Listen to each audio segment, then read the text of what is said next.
Bonjour à tous, bienvenue, heureux de vous retrouver. C'est parti pour les GG, c'est parti pour les grandes gueules. Nous sommes ensemble jusqu'à midi.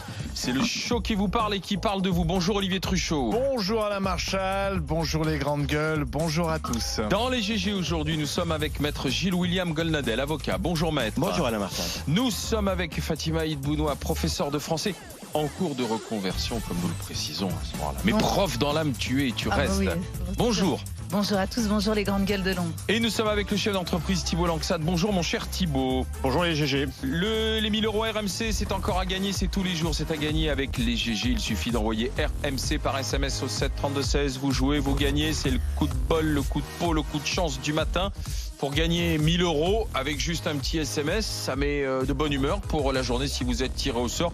Et si jamais c'est raté avec les grandes gueules, vous avez la possibilité de gagner aussi avec Vincent Moscato tout à l'heure dans le Super Moscato Show. Les 1000 euros RMC, vous envoyez RMC par SMS au 7 32 16 pour jouer et pour gagner. Que va-t-il se passer dans les grandes gueules? Nous recevrons tout à l'heure le porte-parole du Rassemblement National, c'est Sébastien Chenu qui passera le grand oral des GG. Bien sûr, pour continuer de tirer avec Sébastien Chenu les enseignements politiques de ces élections européennes. Il y a un sondage publié aujourd'hui. Si on votait pour l'élection présidentielle, Macron ferait au premier tour 30%, Marine Le Pen 28%. Les deux feraient plus qu'aux européennes. Donc vous voyez que finalement on reste sur les deux blocs qui sont sortis en tête de ces élections européennes. On en reparlera avec Sébastien Chenu. 11h-5 le match. 11h-20 les GG veulent savoir. General Electric, 1000 emplois supprimés à Belfort. Est-ce que le gouvernement a sciemment caché ce qui se passait chez General Electric, sachant que c'est un ancien conseiller économique d'Emmanuel Macron qui dirigeait General Electric. On en parlera tout à l'heure à 11h-20. Grande gueule du jour. L'association, vous savez, L214 qui se bat pour le bien-être animal, qui montre une nouvelle fois une vidéo d'élevage intensif chez des producteurs de volailles. Donc est-ce qu'aujourd'hui il faut arrêter d'acheter la volaille dans les supermarchés, cette volaille dont on ne sait pas comment elle est élevée, comment elle est ensuite abattue? 32-16 pour en parler avec les GG. 10h-20 le monde de Macron. Qu'est-ce qui fait la une des grandes gueules? Le sort des djihadistes français. Et aujourd'hui, un ministre de la Défense, un ministre des Affaires étrangères, Jean-Yves Le Drian, qui nous dit « Nous faisons tout pour empêcher la peine de mort que soient exécutés les Français qui sont détenus en Irak et en Syrie. » Du coup, on appuie sur le bouton à remonter le temps et on réécoute ce que disait Madame Belloubet, la garde des Sceaux, invitée chez Jean-Jacques Bourdin il y a très peu de temps. RMC, à la une des grandes gueules. C'est vrai qu'en Irak, les procès sont rapidement conduits, vous le savez bien, Nicole Belloubet, et que certains pourraient être condamnés à mort. Vous savez là aussi qu'il y a une limite, puisque notre pays, évidemment, n'accepte pas la peine de mort. Et donc, si tel est le cas en Irak, évidemment, nous interviendrions pour demander que cette peine ne soit absolument pas exécutée. C'est une condition sine qua non. Condition sine qua non, la France doit-elle se battre pour empêcher que soient exécutés les Français condamnés en Irak? La France, elle est coincée parce que la position officielle de la France, c'est de dire ces terroristes français doivent être jugés là où ils ont commis leurs crimes. Or, en Irak, il y a la peine de mort. Et sur les 12 Français qui ont été transférés de Syrie en Irak, 6 ont été condamnés à mort pour avoir rejoint les rangs de Daesh. La France, bien sûr, a aboli la peine de mort. Et donc, selon Jean-Yves Le Drian, la diplomatie multiplie les démarches pour éviter la peine capitale à ses ressortissants. On ne sait pas trop bien ce que ça veut dire, multiplier les démarches auprès de la justice irakienne. En tout cas, ces Français ont fait appel. Donc, on verra ce que dit cet appel. Ils ont d'ailleurs 30 jours pour le faire. Mais si on dit on doit les juger en Irak, forcément, on doit aussi accepter la décision de la justice irakienne. Il y a un autre scénario possible, et c'est le scénario qui est défendu par les avocats de ces Français, c'est de rapatrier nos ressortissants et de juger les djihadistes français sur le territoire français par la justice française. Et là, forcément, ils éviteraient la peine de mort. Alors, qu'en pensez-vous? Est-ce qu'effectivement, il faut se battre contre cette peine de mort appliquée aux djihadistes? Il s'appelle Kevin Gono, Léonard Lopez, Salim Machou et Mustapha Merzougui. Maître Gilles-William Golnadel. C'est quoi le sujet? Si c'est un sujet philosophique, moi je considère pas que la vie est forcément sacrée. Je considère par exemple que que l'avortement, c'est un drame, mais je suis favorable à l'avortement. Je ne suis pas non plus pour l'acharnement thérapeutique, même si c'est très difficile. En matière de peine de mort, je suis plutôt pour l'abolition en France, mais je comprends parfaitement que d'autres pays ne partagent pas mon avis. Si c'est une question juridique, je suis désolé, la France, lorsqu'elle extrade, lorsqu'elle est dans un phénomène d'extradition, elle doit s'assurer dans ce cas-là que le pays qui va recevoir le ressortissant ne va pas exécuter la peine de mort et celui-ci doit s'engager. On n'est pas du tout dans ce cas-là, puisque vous voyez bien que contrairement à tout ce qu'on vous a raconté précédemment, l'Irak a pu parfaitement et de manière totalement compétente sur le plan du droit international juger des gens qui... En 3 jours. Hein. Oui, non mais c'est... Non, ça a duré 3 jours. C'est un autre sujet. Je te parle en matière de compétences. Enfin, sur le plan moral, alors je me moque complètement comme d'une guigne de ces gens-là. Qu'on ne me parle pas de ressortissants, ce sont des traîtres à leur pays et de mon point de vue, ils auraient dû être déchus de leur nationalité. Donc, où que je tourne mon regard, qu'il soit philosophique, juridique ou moral, vous avez compris. Alors maintenant... Donc la France a tort de dire... non, mais attendez, ça me dérange pas que dans ce monde d'hypocrites, elle fasse le service minimum en disant... de la part de Jean-Yves Le Drian. C'est une pure hypocrisie, puisque Jean-Yves Le Drian, eh bien, lui en a pris de temps en temps. Il faisait des exécutions ciblées sur ces gens-là quand il le pouvait. Donc, écoutez, qu'ils fassent leur service minimum, ça ne me gêne pas, mais je n'en suis pas dupe. Thibault Langsade ? Je ne partage pas tout à fait ce point-là, parce que ça devient maintenant une affaire qui est largement partagée par l'ensemble des citoyens, et donc ce sont des ressortissants français. Ils ne sont pas déchus de leur nationalité, on peut peut-être le regretter, mais en tout cas... C'était mon point de vue moral, cette fois-ci. Oui, d'un point de vue moral, ils ne le sont pas, ce sont des ressortissants français, et par conséquent, nous devons récupérer ces ressortissants, ou en tout cas faire en sorte qu'ils ne soient pas exécutés au regard de notre droit et de notre Constitution. Donc je pense que c'est un point qui est important. Après...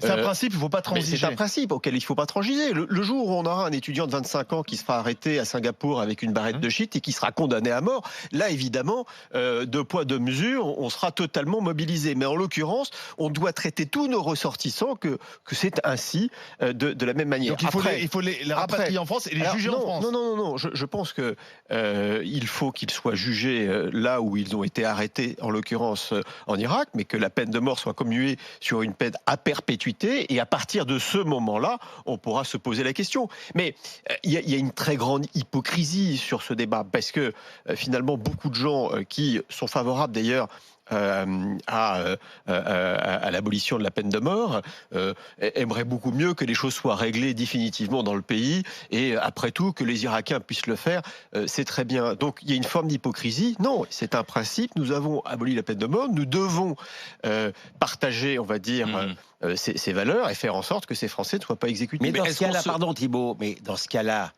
intervenez dans tous les cas, même lorsqu'il ne s'agit pas de citoyens qui ont la nationalité de papier. J'ai pas le sentiment que la France n'intervient pas. J'essaie d'aller jusqu'au bout de ta logique. Dans ce cas-là, dès l'instant où on considère que la peine de mort est une infamie, intervenez dans tous les pays du monde. Dès l'instant... Laisse-moi aller jusqu'au bout. Dès l'instant où vous apprenez que quelqu'un va être puni de la peine de mort, sans regarder sa nationalité. C'est pas la même chose. C'est pas la même chose. C'est la même chose. C'est normal que la France s'intéresse à ses ressortissants. Je ne suis pas sûr. Même si ce sont les pires salauds. Le principe de la peine de mort, il ne se discute pas. Soit on est pour, soit on est contre. La peine de mort. La peine de mort, de toute façon, elle s'applique toujours à des salauds. Elle s'applique jamais à des gens, à des gentils. Donc après, une fois, si t'es contre la peine de mort, tu l'es contre pour tout le monde. La peine de mort. Ou alors si t'es pour. La peine de mort, elle a été... Je trouve que la France a aboli la peine de mort en 80. Elle l'a abolie en France. Voilà. Elle l'a pas abolie dans les autres pays. Donc j'essaye de vous pousser jusqu'à votre dernière logique. Dans ce cas-là, messieurs, ça reste des Français. La logique s'arrête à nos ressortissants quand même. On ne peut pas sauver toute la misère du monde. Donc la logique s'arrête à nos ressortissants. Maintenant, sur ce plan moral-là, eh bien, vous savez ce que je pense. Mais c'est pas un principe de droit. Le principe de droit, il s'applique en France. Il s'applique pas dans les autres pays. Sur un plan, ce sont des ressortissants français. Sur un plan juridique, l'Irak est parfaitement dans son droit d'exécuter ces gens-là. Parfaitement son droit. Il n'y a rien à dire sur un plan juridique. Si c'est sur un plan moral, je vous pousse jusqu'à votre dernière logique.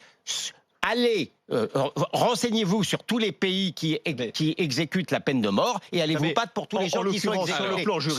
Sans discrimination de nationalité. Alors, moi, je suis incapable de les défendre car ils ne m'inspirent aucune indulgence. Premier point. Deuxième point, ils sont jugés en Irak, donc c'est la loi de l'Irak qui s'applique. Dura Alex, cède Lex. La loi est dure, mais c'est la loi. Et toute ma compassion va du côté des victimes. Donc effectivement, moi j'ai envie de... eux, pensaient-ils, on parle de terrorisme, où il y a eu des massacres. On peut regarder en France, on peut dire le nom de Morane, de Laura, d'Arnaud Beltrame, de Imad Ibn Ziaten, on voit sa mère Latifa, toutes les victimes du Bataclan, de l'école juive. On a toutes ces victimes-là. Donc effectivement, moi, quand on me parle des terroristes, ma tête est pleine de toutes ces victimes. Donc je n'ai pas de place pour la compassion et la compréhension pour eux. Et enfin, l'autre chose, on a parmi ces victimes-là Quentin Lebrun qui a brûlé son passeport, donc qui a donné quand même, qui a craché sur la mère patrie. Lorsqu'on crache comme ça ou qu'on brûle son passeport, on ne va pas pleurer dans les jupes de sa mère après lui avoir craché au visage. C'est gonflé ensuite que son avocat se dise il faut qu'il revienne en France. Qui est incohérent. Oui. Donc, je laisse son avocat faire son boulot d'avocat, donc les défendre. Je n'empêche pas l'avocat de les défendre et de faire ce qu'il veut. Mais moi, comme un individu, je ne peux vraiment pas prendre sa défense. En fait, Le Drian et Belloubet ne devraient même pas faire des démarches. Parce que les ministres, tes ministres disent mais si on fait les démarches pour que la peine de mort ne soit pas appliquée. C'est des démarches inutiles alors. C'est de la posture. Moi, je pense aussi. Oui, mais alors à ce moment-là, une forme de je comprends. Mais à ce moment-là, tu peux pas avoir oui, mais tu ne peux pas avoir un président de la République. L'image du pays des droits de l'homme. D'accord. Mais il y a aussi la parole de nos responsables et de nos élus. Et cette parole, elle résonne. Donc tu ne peux pas avoir en avril 2018 le président Macron qui sur BFM TV dit si l'un de nos ressortissants est condamné à mort en Irak, il faut que la peine capitale soit changée en peine de prison. Tu ne peux pas avoir ensuite Nicole Belloubet qui dit la même chose. Non, tu ne peux pas avoir Jean-Yves Le Drian parce que j'ai dit ce que je pensais à l'époque. D'accord. Bon. Mais soit on a des responsables, des élus qui mettent leur parole en acte, soit à ce moment-là, ils nous mentent. Et c'est encore plus grave parce qu'ils mentent aux yeux de l'opinion publique. Thibault Langsade. Mais personne n'a de la compassion pour ces terroristes. Personne n'a de la compassion. Et c'est un vrai problème. D'ailleurs, on pourrait s'en passer. La seule chose, c'est que c'est une question de droit et c'est une question de cohérence. Je suis navré. À partir du moment où nous avons aboli la peine de mort et à partir du moment où nous avons d'ailleurs des accords de réciprocité avec un certain nombre de pays, nous devons, ce qui n'est pas le cas avec l'Irak, nous devons, par principe, faire en sorte que ces prisonniers ne soient pas exécutés et les peines doivent être communiées et des peines à perpétuité. Alors, surtout que la France est déjà mobilisée pour éviter la peine de mort. Si nous ne le faisons pas, nous allons commencer à trier par nous-mêmes et nous allons juger de ce qui est bon et de ce qui relève de notre morale. C'est pas comme ça que ça fonctionne. Tu parlais des Français. C'est pas comme ça que ça fonctionne. Du coup, je reviens à mon exemple. Je reviens à mon exemple qui est un peu démagogique. L'étudiant de 25 ans qui se fera choper à Singapour avec une barrette de shit et qui se fera condamné à mort, on dira après tout c'est la justice du pays de le condamner et puis il y aura les pro-drogues et les anti-drogues. Très particulier, on parle de terrorisme. Bien sûr, mais c'est une question de principe. Non mais moi sur le terrain des principes, je préfère 1000 fois qu'on aille se battre pour le sort d'un non-français qui justement est condamné à mort dans n'importe quel pays. Alors ça. Pardon ? C'est généralement fait quand la cause internationale a été... Non mais d'accord, mais je préfère 1000 fois cela quand, par rapport, effectivement, soit on doute sur la culpabilité, soit vraiment il s'agit d'un délit mineur, on sait que le type va être condamné à mort, plutôt que sous prétexte de sa nationalité de papier, aller faire pousser des hauts cris, alors qu'on sait tu peux toujours dire non, mais encore une fois, sur le plan juridique, tu te trompes. Si c'est sur le plan strictement juridique, tu te trompes. Non, parce qu'on peut demander l'extradition. C'est pas vrai. C'est là où la France est piégée elle-même. Non, mais la France est piégée elle-même en disant on veut que ces Français, on veut que ces Français soient jugés sur place. Si la France avait dit non, on veut les récupérer. D'ailleurs, il y a des juges français qui aimeraient bien récupérer ces Français pour savoir précisément comment ils ont atterri en Irak, en Syrie, quelles étaient les filières, est-ce qu'il y avait des ramifications en France. C'est des questions qu'on peut se poser. Et donc, si on rapatriait ces Français, ça réglerait la question. Au nom de quel improbable supériorité, la France exigerait ça, alors que ces gens-là... Parce qu'à un moment, il n'y a pas eu des attentats en France. Les clins, ils n'ont pas revendiqué depuis l'Irak, les attentats du Bataclan. On parle de... Enfin, il y a quand même des questions. T'aurais pas aimé avoir qu'on interroge sur le Bataclan? Non, je préfère qu'ils mettent pas le pied. T'es avocat, très bien. Non, mais l'avocat, il sait qu'au niveau des règles de preuve, l'Irak est mieux... Tu veux pas savoir comment ils ont réussi facilement à aller en Irak, en Syrie? Peut-être qu'ils ont d'ailleurs pu faire des allers-retours. Je te dis que l'avocat, au niveau des règles de preuve, pense que les Irakiens sont mieux placés que les Français pour savoir ce que ces gens-là ont commis comme crime en Irak, oui, mais très clairement. Tu préfères les méthodes interrogatoires irakiennes, les méthodes de la justice irakienne? Mais moi, je n'ai aucune... Non, mais excuse-moi. Tu parles du principe qu'ils vont parler. Tu parles du principe qu'ils vont parler. On en a un qui parle pas. On en a un qui est là, qui est vivant du Bataclan. Vous savez... Non, mais vous savez, si c'est sur le terrain... Mais vous savez, si vous allez loin, sur le terrain moral... On n'est pas sur le terrain moral. Non, mais il me dit, tu préfères... Il me dit, là, sur la recherche de la vérité. Tu préfères les modes d'interrogatoire irakiens. Tu sais, je veux dire quelque chose. Quand tu réfléchis bien, quand tu vas aller jusqu'au bout de ta réflexion, messieurs les grands moralistes, entre passer 30 ans ou 40 ans dans les geôles irakiennes ou bien y passer tout de suite, je suis pas sûr de savoir quel est l'intérêt. Dans un instant, la discussion continue, sachant que 450 Français sont aujourd'hui affiliés au groupe État islamique et retenus soit par les Kurdes, soit dans des camps de prisonniers en Irak. Ça fait quand même du monde. Dans un instant, nous continuons la discussion et nous serons avec, en direct au téléphone, le père d'une des victimes de l'attentat de Nice, qui écoute les GG et il nous a appelé en disant « Je voudrais vous dire quelque chose, les grandes gueules ». Donc, on l'écoutera dans un instant attentivement. Le temps pour moi d'accueillir Romain de Seine-Maritime. Bonjour Romain. Bonjour. Mon cher Romain, les 1000 € RMC, c'est pour vous, mon cher Romain. Les 1000 € RMC. Ouais. Mon cher Romain, c'est le coup de bol du jour pour vous, Romain. C'est génial.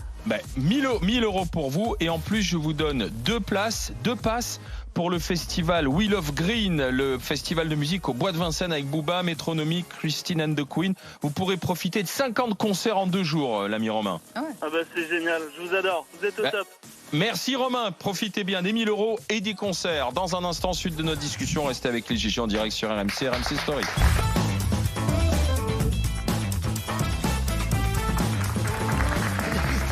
Les GG, les grandes gueules, RMC Story, les grandes gueules avec, par la voix du ministre des Affaires étrangères, Jean-Yves Le Drian, par la voix de la garde des Sceaux aussi, ils nous disent la France multiplie les démarches pour 4 Français condamnés à mort en Irak pour appartenance à l'État islamique échappent à la peine de mort.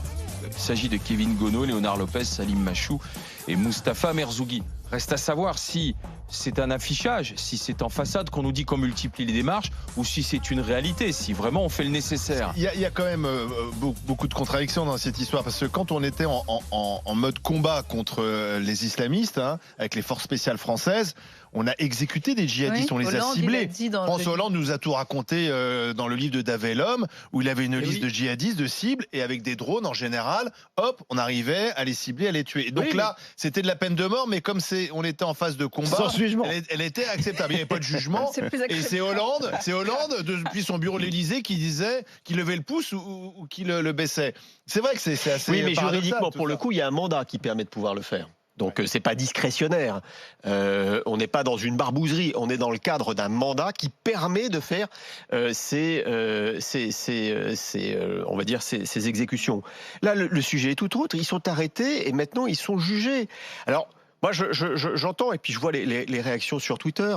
Bien sûr, et une fois de plus, je le redis, il n'y a pas de compassion à avoir avec ces terroristes-là. Néanmoins, au regard du droit, moi, j'entends tout simplement que les partisans qui expliquent qu'il faut évidemment maintenir l'abolition de la peine de mort, que c'est une avancée importante. Globalement, on est en train de dire qu'ils les liquident rapidement, ça va résoudre tous les problèmes. Et après tout, si ça se passe en Irak, c'est beaucoup plus simple qu'en France. Mais c'est pas comme ça qu'au nom des principes, on peut faire avancer et protéger l'ensemble de nos citoyens. Nous sommes avec Alain. Alain est dans les Alpes-Maritimes, il est à Nice. Bonjour Alain. Oui, bonjour. Vous avez perdu, bonjour tout le monde. Vous avez perdu votre fille dans l'attentat de Nice. Et c'est ma petite fille que j'ai perdue dans l'attentat de Nice. Et je voudrais vous expliquer expliqué qu'au sujet de la peine de mort dans les autres pays que les nôtres, je vois pas pourquoi le gouvernement interférait, sachant qu'ici, il n'y a pas très longtemps, elle existait encore. Moi, je suis pas pour la peine de mort, hein, c'est sûr, mais ici, elle existait il y a encore pas longtemps, et le dernier condamné à mort a été exécuté, il n'a même pas été gracié. Donc je crois qu'on n'a pas trop de leçons à donner aux autres gouvernements qui s'occupent de ces djihadistes et qui les jugent. Parce que ce qu'il faut savoir, c'est qu'il faut aussi se mettre à la place des victimes. Nous, les victimes, nos enfants, nos parents, tout le monde à la perpétuité, à vie. On est tous à perpétuité dans la souffrance. Les survivants sont tous dans la souffrance. Et il faut se mettre à notre place. Et tous ces discours que nous entendons de bienveillance pour ces personnages nous horripilent. Donc il faut faire la part des choses et savoir qu'ils ont fauté, ils ont choisi, ils nous font souffrir, et ben qu'ils restent là où ils sont et qu'on n'entende plus parler. Donc que le gouvernement n'interfère pas dans ce que fait la justice irakienne, Alain. Donc quand vous entendez, à leur demander quand vous entendez le ministre des Affaires étrangères Jean-Yves Le Drian dire nous multiplions les démarches, vous dites non, c'est pas possible, stop. Ah non, et puis je suis pas le seul, nous sommes à 90%, nous sommes tous contre, nous ne voulons pas il faut les laisser où ils sont et qu'ils soient jugés comme ils doivent l'être par le pays qui les juge. Mais vous savez qu'il y a débat au sein même d'ailleurs des différents services, parce que les services de renseignement et l'antiterrorisme, outre les 4 qui sont condamnés à mort, mais parmi les 450 Français, l'antiterrorisme dit ce serait bien qu'on en rapatrie quelques-uns, on aimerait les interroger, connaître les filières, pas sûr qu'ils parleront, mais au moins les faire revenir. On en a un exemple, on en a un, ils ne parlent pas. Oui, Salah Abdeslam. Non mais attendez, ça en fait pas une moi je partage et la colère et la tristesse d'Alain. Non, mais parce que vous avez beaucoup de prétentions, vous pensez que la justice française, elle va très bien travailler. La petite fille de Nice, elle serait encore vivante si la justice française avait bien travaillé pour empêcher celui qui a commis, et pareil pour le prêtre Hamel, et pareil beaucoup de gens, et pareil pour le principal suspect de l'attentat de Copernic. Ah non. Simplement pour vous dire. Ceux qui ont tué le père Hamel, effectivement, venaient de sortir de prison. C'est pas le cas du terroriste de Nice. Simplement pour... Non, il n'y a pas un cas qui ressemble à un autre. Oui, c'est pour ça. Mais je vous appelle à beaucoup d'humilité pour regarder avec impartialité comment travaille la justice française. C'est tout ce que je suis en train de vous dire. Oui, mais tu n'entends pas, toi, l'argument de... Parce que si on reste humble, humble. Mais quand l'antiterrorisme nous dit, nous, ça serait peut-être utile de les écouter pour savoir s'il n'y a pas peut-être des cellules dormantes en France, quelles sont les ramifications, comment ils ont pu aller sur place, est-ce qu'ils étaient soutenus, non, ça, tu t'en fous, toi. Non, mais écoute, moi, je vais dire quelque chose. Peut-être qu'on empêcherait de futurs attentats. J'ai beaucoup de mépris et de détestation pour ces gens-là, mais en général, une chose qu'on peut leur reconnaître, c'est qu'ils ne sont pas très bavards. C'est tout ce que je suis en train de parler. C'est comme ça que le renseignement... Je vous remercie de ce témoignage, Alain. Merci d'avoir pris la parole avec nous dans les GG, dans les grandes gueules. Quelques réactions qui sont arrivées sur Internet, rmc.fr. C'est vrai qu'on est sur un sujet qui est très sensible, qui fait à la fois appel à la réflexion, au raisonnement, au droit et à l'émotion. C'est ainsi que Jérôme nous dit « On accepte la justice irakienne si celle-ci va dans notre sens, alors ?» Sinon, c'est nous qui décidons. La France n'a pas le monopole de la justice, m'écrit Jérôme. Nicolas nous écrit « Si les juges veulent interroger les djihadistes, qu'ils aillent sur place. C'est vrai. Quand on va dans un pays faire un délit ou un crime, on prend le risque de la justice de ce pays. Si on ne veut pas risquer la peine de mort, on ne va pas dans ces pays-là. Un étranger qui commet un délit en France, il est jugé par la loi française. Alors à ce moment-là, laissons la réciprocité, m'écrit Nicolas sur Internet, rmc.fr. Hervé ajoute, on est en guerre contre les terroristes, ou pas. Ils ont choisi leur camp. Désolé, messieurs, mais ils ont perdu et ils doivent assumer, m'écrit Hervé. J'ai Nicolas qui, lui, ce qui me gêne dans cette affaire, ce n'est pas la compassion, je n'en ai aucune pour ces terroristes et tous ceux qui sont partis. Il dit, mais alors pourquoi est-ce que le gouvernement mouline des bras? Pourquoi est-ce que le président et le ministre des Affaires étrangères nous disent qu'ils font le nécessaire? Est-ce qu'ils nous disent au moins la vérité? M'écrit Nicolas sur internet rmc.fr. Ça sera encore plus terrible que Le Drian nous dise on multiplie les marches et en fait il ne se passe pas grand-chose. Mais ils n'ont pas le choix. Ce que je veux dire, c'est que... Ah bon mais ce que je veux dire, c'est qu'il faut regarder la règle, et j'entends les commentaires dans le public. Nous avons aboli la peine de mort. Nous devons, par conséquent, défendre ce principe.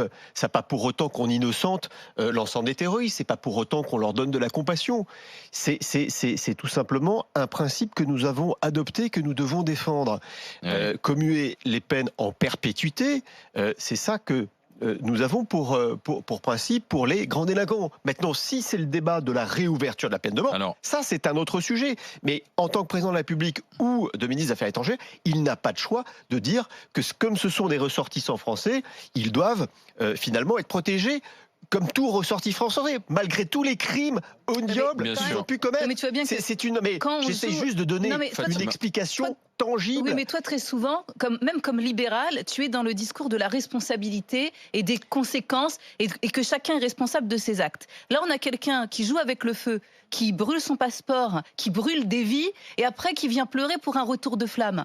Je suis désolée, on va pas avoir ma protection alors que c'est la conséquence de leurs actes. Donc, bien entendu, on est dans un truc de responsabilité. Moi, je suis sur le truc de responsabilité individuelle. On a des adultes. Ça, c'est vrai que c'est un argument quand même. Le fait qu'il brûle son passeport, que lui-même donc ne sent plus français et se retourne contre les Français, finalement contre la France. Il se filme en train de brûler de son passeport. C'est un traître à sa patrie, en fait. Le message, on est dans ça. Après, on peut, bien entendu, alors il y a les principes, mais il y a un moment, même nos principes vacillent, même nos principes s'interrogent. Et effectivement, moi, c'est peut-être, même moi personnellement, face à la pédocriminalité grave et face au terrorisme, mes principes au sujet de la peine de mort vacillent et s'interrogent. Mais sur le fond, c'est de la réouverture, finalement, au travers du débat de la peine de mort. C'est tout simplement ça. Pas forcément, mais là, sur le terrorisme, on est dans des cas particuliers et ils sont jugés en Irak. Et on est dans l'ingérence, le pays souverain. C'est là où il ne faut pas être hypocrite. L'hypocrisie, c'est de dire, vous jugez,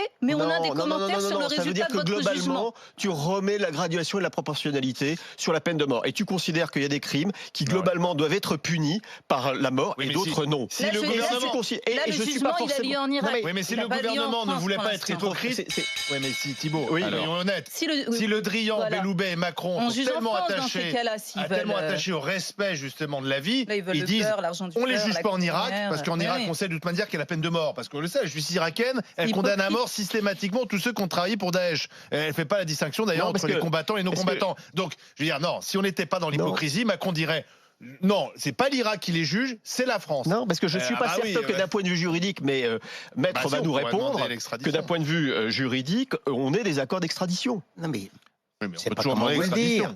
Vous pouvez dire tout ce que vous voulez, que ce soit sur le plan philosophique, que ce soit sur le plan juridique, que ce soit sur le plan moral. Ton point de vue ne rentre dans aucune case. Maintenant, tu peux dire. Non mais aucune case. Maintenant, tu peux dire que comme tu es opposé à la peine de mort, tu trouves bienvenu que le gouvernement français fasse une note au gouvernement irakien. Pourquoi pas? Mais il n'y a aucune obligation. Conclue avec ce mail de Joël qui m'écrit: merci à la justice irakienne de nous débarrasser de ces ordures. Voilà, ça tient en 2 lignes et demie et c'est écrit par Joël. Empêcher l'exécution des djihadistes, non à 91% sur rmc.fr. Ça, c'est pour la consultation sur Internet. Et le chiffre est de 92% sur Twitter. C'est la réponse donc à ce que disaient Jean-Yves Le Drian, Nicole Belloubet et Emmanuel Macron. Il n'y a pas de débat visiblement. Ni sur rmc.fr. Dans un instant, le monde de Macron. On reparlera justement de politique de l'après-élection européenne avec les premiers sondages et les premières projections justement sur ce que ça nous donnerait si jamais on avait la présidentielle. À tout de suite. RMC jusqu'à midi. Les grandes gueules.